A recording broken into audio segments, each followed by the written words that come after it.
Yan, lalabas tayo dito. Titignan natin dito sa taas ng bahay kung may tubig. Parang ako na po yung nagbe-maintain dito sa bahay ng amo ko kung ano yung nangyayari. Magsan natin yun. Pa man ilaw.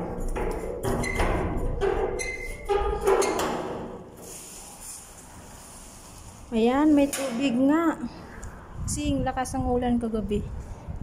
Pero konti naman.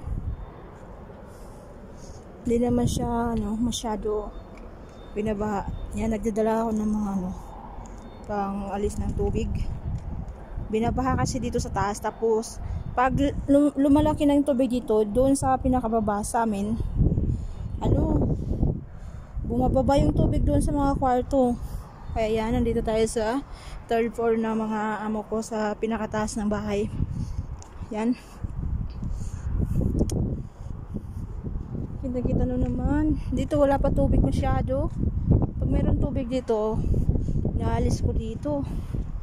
Kaya ngayon, meron na siyang tubig. Konti-konti naman. Yan o. Pero hindi ko natatanggalin. Kagaling ko lang sa kusina maglinis. Kaya sabi ng amo ko, bye, mag-akyat ka doon sa taas. Tingnan mo kung may tubig doon sa taas. Kasi umuulan kagabi. Tingnan natin dito sa pinakataas. Ayan, pag nakikita nyo dito, grabe. Dito yung ito yung bahay ng kapatid ng amo ko babae. Tsaka kapatid ng amo ko lalaki. Ito kasi yung mag-asawa dito. Magkapatid ng amo ko babae. Magkapatid din yung lalaki. Tapos doon sa pinaka-puti naman yung kapatid ng amo ko babae. Tapos ito, yung parang brown, yan ang bahay na ng amo ko. Tapos yun, may tao doon naglalakad. Yan. Ito po yung pinakataas ng bahay ng amo ko. Yan. Punta tayo doon sa kabila. Ang sarap dito matulog pag walang araw. Ay malamig. Pag mayroong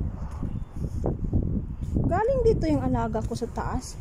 Dito ako muntikan na dito ako muntikan na kasi yung ito natumba, sira yung dito. Bismillah, sana hindi naman mauulit dito kasi yung nangyari, umapak ako dito, muntikan na ako tamaan.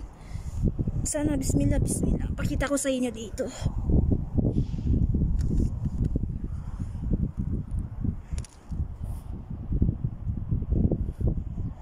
Yung grabe kataas, tingnan mo naman. Yan, may dumatahan ng mga sasakyan. Nanginginig ang paha ko. Ito yung sinasabi ko sa inyo mga libingan, Yan. Pag tumalong ka dito, hindi ka lang patay ka na. Grabe, tingnan mo naman ang hangin, ang lakas.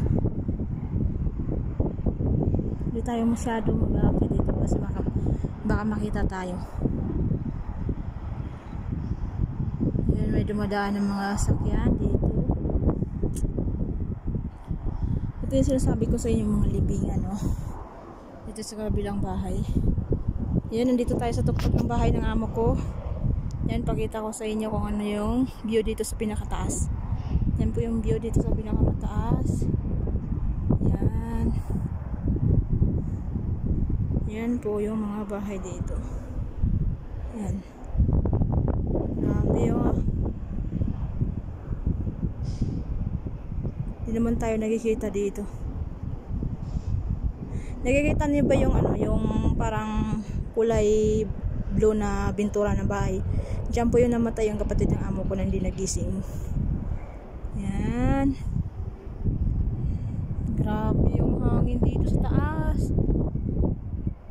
Yan. Ito yung bahay sa amin. Kaya baliktad din natin yung yan, tingnan nyo naman yung nangyayari dito. Kaya baba na tayo kasi baka delikado tayo dito. Baka malaglag na naman tayo dito ulit. Kasi yung umakyat ako dito, nalaglag ako. O, sabi ko na nga ba eh. Sila. Pero hindi naman masyado natumba kasi dati natumba to. Grabe, tapos dugo-dugo yung pa ako. Ngayon okay naman siya. Pero ano, nadumihan na tayo.